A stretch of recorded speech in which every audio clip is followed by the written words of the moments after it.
دەمەوێت جارێک چاکچۆنیتان لەگەڵ بکەم. ئەوین خان چۆنی؟ باش. ئەحواڵت چۆنە؟ باش. نەورۆز واتە جلی کوردی جلێکی تایبەت. چۆنە ئەو ڕەنگەت هەڵبژاردووە؟ مایکەکە تۆزێک بەرزکەوە. دایکت بۆ هێڵبژاردی یان بۆ خۆت؟ دایکم.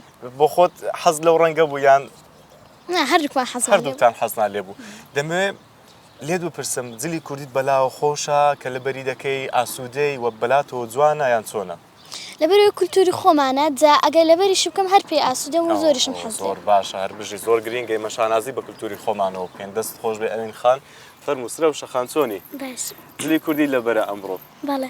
گرنگە کە منداڵان لەو ڕۆژە جلی نەک منداڵان هەموو خەڵک جلی کوردی لەبەر بکەن. بەڵێ ڕۆژێکی لەبەرەوەی خۆشە زیاتر دەچنە سەیران و ئەشتانە و جلی کوردی کولتوری خۆمانە ئەگە لەبەر بکەین لەبەری نەکەین ئەگە لەبەرش بکەین یانی بە خۆمان ئاسوودەین پێی زۆر کولتوری خۆمان بپارێزین وانە دەست خۆش بێت بژی سرەوشە خان بزانین ڕێنما خان جلێکی کوردی سوورت لەبەر کردووە. بەڵێ. چۆنە سوور لەبەر کردووە؟ پێش هەموو شتێک سوور لە ناو چ شتێکدا هەیە؟ سوور و سپی و سەوز و زەرد.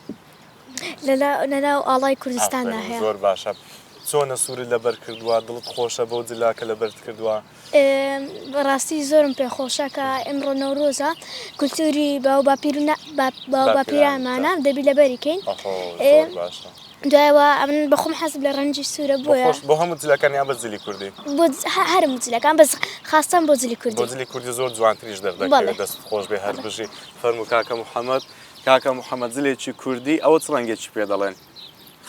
خاچی ئەوانە تقریبەن خاچی مەی لەو ڕەساسی و لەو ڕنگانەیە کە ئەو ڕەنگەت کڕی بیری لەوە کردەوە ڕەنگێکی جوانە و لێت دێت و ها جیاوازی هەیە لە جلوبەرگەکانی تر. بەڵێ. زۆر باشە دەست خۆش بێ هەر بژی.